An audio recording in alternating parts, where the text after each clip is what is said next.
Bonjour, bonjour à toutes et à tous, bienvenue sur ce temps de parole consacré à la culture locale qui s'exporte du côté de la métropole. On va en parler tout de suite avec Sophie Huet. Sophie, bonjour. Bonjour Patrick. Merci d'être avec nous. Quel bonheur et quel plaisir de te recevoir sur ce plateau. C'est tellement rare. On va une petite bouffée d'oxygène. Hein. On en a bien besoin en ce moment. La Réunion et Mayotte, le monde culturel de la Réunion et Mayotte, sont partis il y a quelques jours, semaines. Ah oui, on est rentré hier. Voilà. Du côté de Nantes pour un festival international, petit et grand. Donc tous ceux qui s'intéressent à la culture connaissent ce festival. En quoi et pourquoi Mayotte est parti là-bas ? Eh bien, c'était une belle invitation, mais qui a été provoquée un peu par tout le monde, puisque c'est à la base un projet, donc un appel à projet de l'Institut français, donc oui. Les programmes Archipel, oui. .eu, donc par rapport à l'Europe, mais également avec la volonté d'intégrer les territoires ultramarins.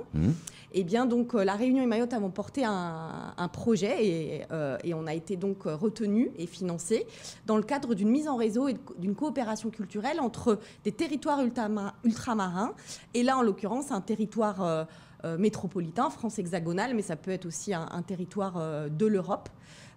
Pour de l'interconnaissance. L'objectif, alors ça paraît comme ça un peu étrange, mais on peut difficilement, en tout cas dans le monde culturel, se rencontrer, se programmer, être diffusé, parce que c'est quand même le nerf de la guerre d'un artiste, sans être connu et sans savoir qu'il y a des choses qui existent sur des territoires. Et en l'occurrence, c'était l'enjeu en fait de cette participation, sachant qu'elle se déroule en 3 étapes. Là, c'était une des 3 étapes, puisqu'il y a déjà une délégation de Mayotte qui est allée à La Réunion, aussi pour faire connaître la dynamique artistique. Donc, on fait connaître des spectacles, des artistes, des lieux, des espaces aussi de diffusion, c'est-à-dire qu'on n'est pas que des créateurs, mais on peut aussi accueillir et diffuser. Et à Nantes, c'était la même chose, mais c'était une délégation commune, où il y a eu notamment une matinée dédiée avec une grande communication, Réunion Mayotte, qui a permis auprès de entre 50 et 80 programmateurs, artistes, producteurs, de connaître nos territoires. Alors justement, on va là-bas, pourquoi ? Quand je dis là-bas, c'est à Nantes.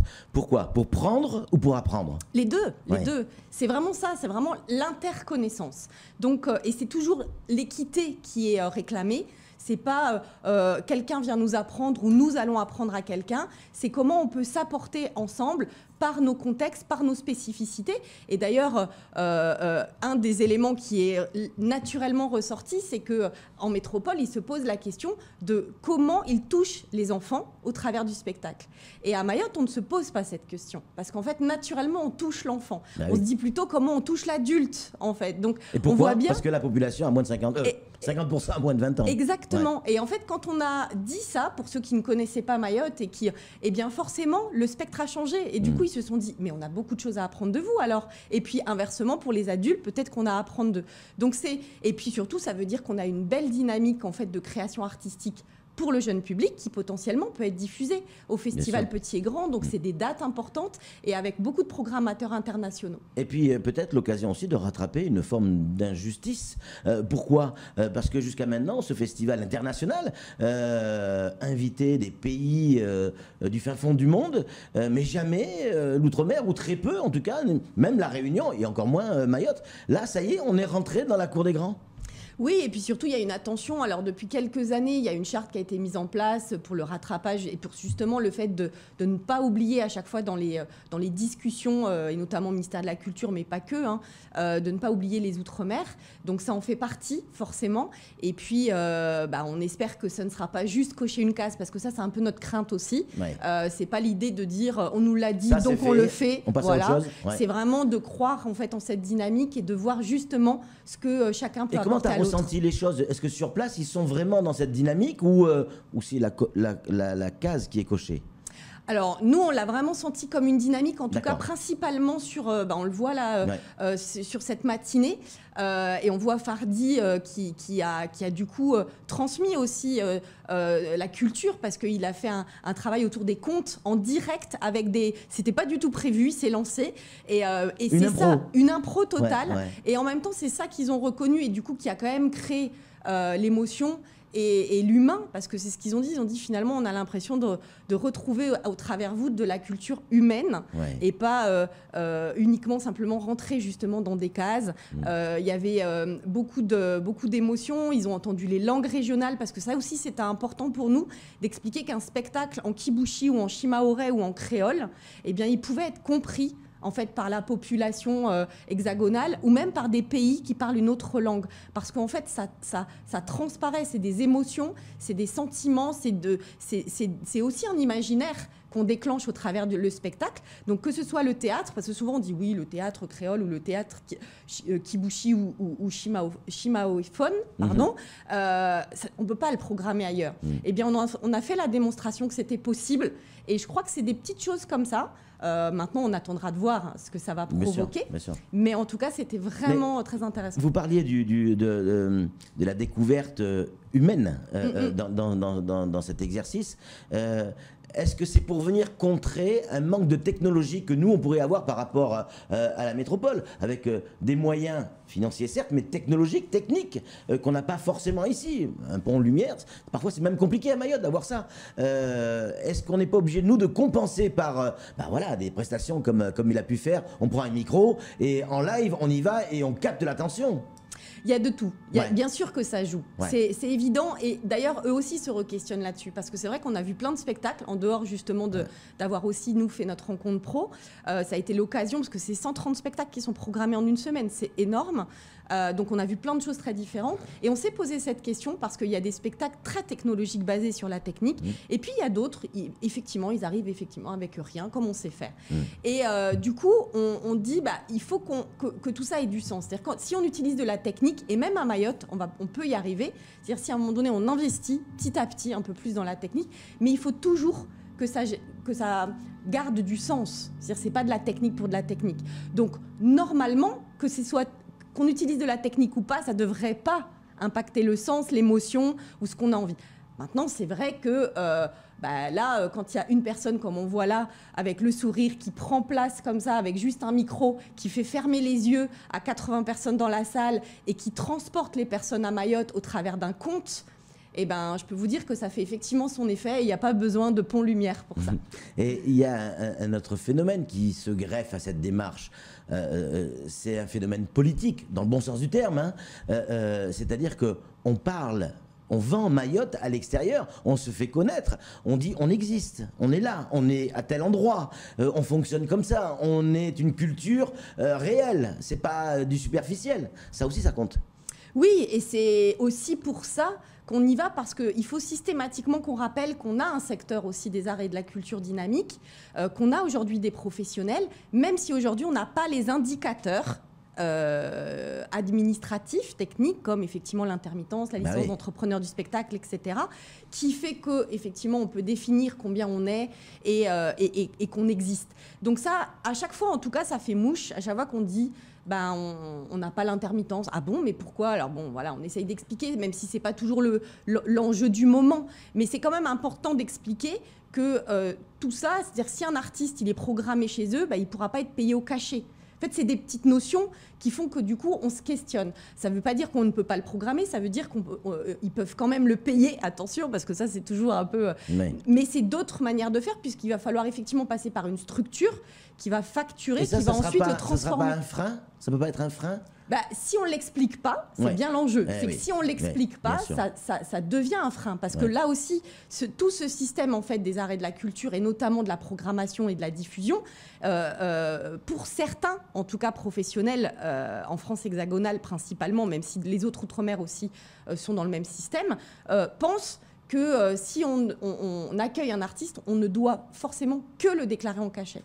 Et qu'il n'y a rien d'autre de possible. Alors, c'est vrai que normalement, la loi, les annexes 8 et 10 du Code du travail dit ça. Sauf que quand on n'y a pas accès, il faut bien quand même... Donc, il y a quand même le droit commun, même si derrière, ça ne va pas permettre à l'artiste d'ouvrir les mêmes droits. Mais en tout cas, ce droit commun permet quand même, au travers d'une structure avec un numéro de SIRET, qu'elle soit société, association, de pouvoir facturer et ensuite de pouvoir déclarer l'artiste. Quand on parle de spectacle, quand on parle de public, quand on parle de réaction, de ressenti, vous savez de quoi vous parlez, forcément, avec notamment Hip Hop Evolution et Botti et bien d'autres spectacles qui ont été produits par vos structures. Alors justement, comment vous avez perçu le public qui a écouté notre prestation? Ils étaient... alors déjà, il y a toujours l'émotion. Ça, c'est vrai que c'est assez étonnant. Alors nous, on est à Mayotte parce qu'il y a aussi l'actualité qui rentre en jeu. Ouais. Et ça, les gens, ils sont très informés, les gens de la culture s'informent, et donc ils savent très bien aussi les difficultés. Ouais. Donc, quand ils voient quelque chose, effectivement, alors peut-être que dans leur inconscient, ils pensaient que c'était peut-être pas possible, du coup, de produire ou de créer dans un niveau qualitatif... je sais pas quelle image en fait ils peuvent avoir, mais du coup il y a toujours cette première étape d'émotion. Puis ensuite, très rapidement en fait, il y a la compréhension en fait de aussi des thématiques qui vont être traitées dans les créations. Et en fait, c'est un engouement, c'est-à-dire que ce que vous avez dit pour me présenter, qui est très flatteur, du rayon de soleil, et ben en fait c'est cet effet-là aussi qu'on fait. Alors pas juste parce qu'on vient de l'océan Indien, mais parce que c'est réellement ce que dégagent en fait les artistes de l'océan Indien, Mayotte, La Réunion, et parce que il y a du coup aussi avec, comme je le disais, ces langues régionales, etc., c'est chantant, il y a quelque chose aussi de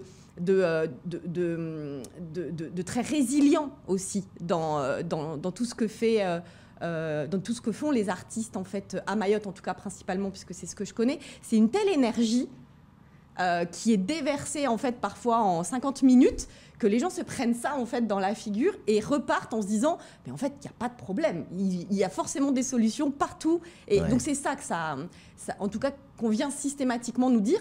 Et surtout il y a plein de gens aujourd'hui qui ont envie, tous les artistes ont envie d'être programmés à Mayotte. Alors on ne peut pas programmer, parce que ça aussi c'est intéressant et c'est ce qui a un peu évolué, je trouve, c'est que les gens ont envie de venir quand même. Oui. Ils ont envie de Malgré venir. l'actualité. Oui, tout à fait. C'est incroyable. Ils ont envie de venir, ils ont envie. Ça, c'est la magie de la culture. Ça passe au-dessus de. C'est un véritable viaduc qui passe au-dessus de tous les problèmes. Qui dit c'est pas grave, on y va. C'est pour ça qu'on dit toujours, en tout cas nous les arts confondus, que c'est un outil d'attractivité du territoire. Et au-delà des problèmes, c'est cette reconnaissance, qu'elle soit traditionnelle, contemporaine ou urbaine. C'est ce que je dis toujours, la culture c'est vaste, c'est pas que la tradition, même si ça doit passer par une identité et par la tradition. Et ça, je pense en tout cas que pour un territoire, mais globalement pour un monde, parce que voilà, le monde tourne quand même étrangement, j'ai envie de dire. Surtout en ce moment. Voilà. Donc, je pense en tout cas que le secteur de la culture fait du bien. Rapidement, l'avenir. Le prochain festival, la prochaine fois où on devra aller à Nantes. On se prépare combien de temps à l'avance? Est-ce que on se dit on va travailler quelque chose de très précis? La fois d'après, c'est l'année prochaine, j'imagine? Pour les déplacements, non, il y a plein d'autres choses là qui vont arriver. Oui, nous on a une tournée. Alors, mais tous les artistes, nous on s'est rendu compte aussi avec la délégation de Mayotte, parce que finalement tous les jours on ne se croise pas. Et donc là, quand on est aussi une semaine ensemble, parce qu'on était à 5, ça nous permet aussi de se discuter. Et en fait, tout le monde a une activité incroyable avec voilà, il y en a là qui partent jouer au Maroc. Nous, avec un spectacle de cirque hip-hop, on va faire une tournée en métropole fin juin, début juillet. Là, il y en a qui sont actuellement, qui sont partis en Guyane, qui partent à La Réunion. Enfin, ça bouge en fait. Alors, avec, voilà, c'est jamais simple, c'est sûr. Et puis, avec des subventions qui sont très aléatoires. On l'a vu avec le département pour le moment. En 2022, 0 subvention à la culture. 2023... ça devrait s'améliorer en 2023. Voilà, donc heureusement, voilà, on a quand même des choses maintenant qui sont structurées, notamment avec des conventionnements pluriannuels avec l'État, le ministère de la Culture, etc. Mais en tout cas, ces actus, et surtout ce que je voulais dire, c'est qu'il y a la 3e étape de ce même projet qui va se passer à Mayotte, puisque du 26 au 31 mai, on va accueillir une délégation de La Réunion et des représentants, alors non pas du festival Petit et Grand, mais de la CITEJ. La CITEJ, en fait, c'est un organisme justement qui réunit près d'une centaine d'organisations internationales dédiées au spectacle pour jeunes publics. Et donc on va avoir des représentants aussi qui vont venir, puisque du coup, maintenant qu'on leur a expliqué de manière très théorique, même si c'était très émouvant, eh bien, ils vont aussi venir sillonner l'île. On va leur montrer plein de choses, plein d'artistes. Et ce sera le bouclage, on va dire, de ce programme qui aura eu donc 3 étapes. On n'a pas beaucoup parlé de musique, et pourtant ça fait partie du spectacle, ça fait partie ce sont de véritables artistes, et c'est aussi une manière d'exporter, de montrer notre culture. Oui, alors nous, quand on représente les arts confondus, on représente la musique, le théâtre, la danse, le cirque, et le livre et la lecture, puisque c'est les arts confondus, c'est tous ces acteurs-là qui se sont associés. Donc, bien sûr qu'on parle de la musique. Après, on va, dans notre aspect spectacle vivant, on ne va pas forcément parler des grands concerts qui rentrent plutôt dans le secteur de l'économie privée.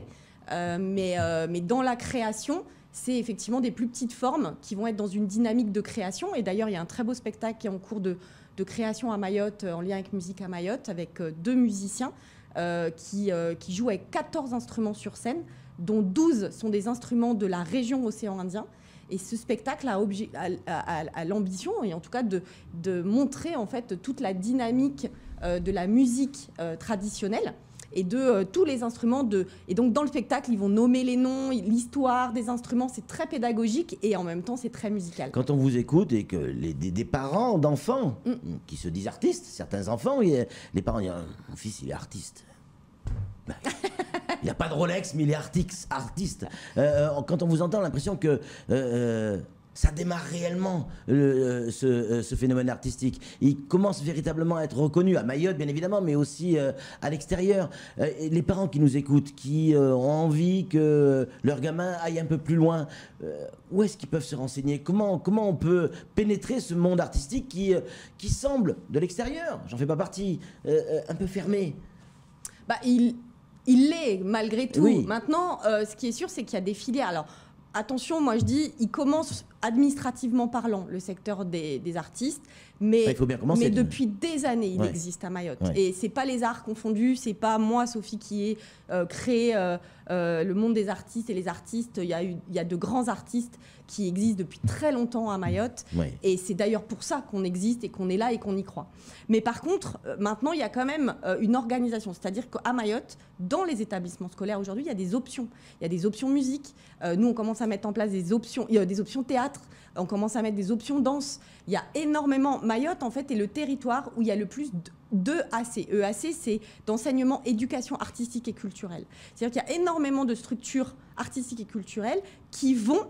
Alors, soit dans le temps scolaire ou en extrascolaire, mais dans les établissements scolaires, donner un atelier, faire des ateliers, transmettre en fait une pratique artistique. Et donc, ça, c'est quand même avec un gros boulot entre le rectorat, l'ADAC, les acteurs culturels et, en fonction des projets, le département. Mais les instruments utilisés sont des instruments de chez nous. Je pense notamment à ce que faisait Dio à une époque, tu te souviens ? Tout à fait. Est-ce que ces instruments-là sont présentés à l'extérieur et on fait des représentations avec ça ? Ah mais complètement, Ah, et c'est ce que je te disais au travers du spectacle là, du Haut-Canal du Mozambique, parce qu'au-delà même de Mayotte, c'est pas des instruments qui sont que Mayotte, c'est une dynamique régionale. Ouais. Et donc c'est ça aussi l'objectif, et même l'enseignement musique, il est jamais classique. On va pas juste leur dire jouer du violon. Bien sûr que ça existe, mais c'est aussi toujours, c'est pour ça que je dis, c'est traditionnel, contemporain, urbain. C'est-à-dire que nous, et ça aussi c'est très original, parce que en général, dans les départements français, tout est cloisonné. C'est tu fais du classique, ok, tu fais du classique. Tu fais du quoi ? En fait, Mayotte, c'est cette transversalité qui est par défaut peut-être au départ, parce que justement, il n'y avait pas ces secteurs.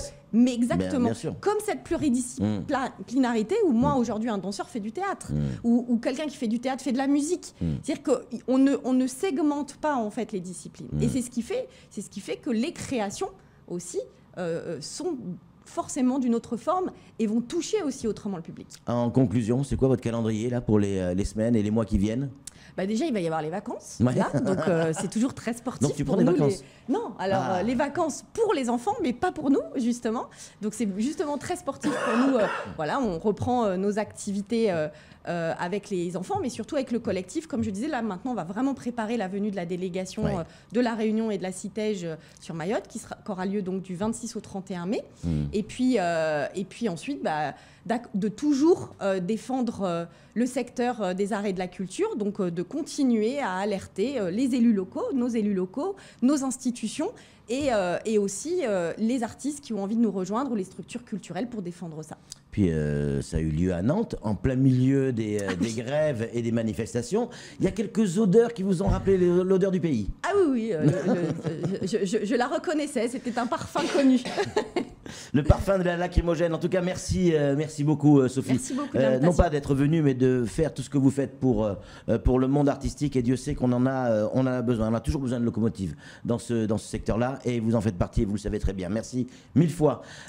C'est tout pour ce temps de parole. Tout de suite, la suite de nos programmes.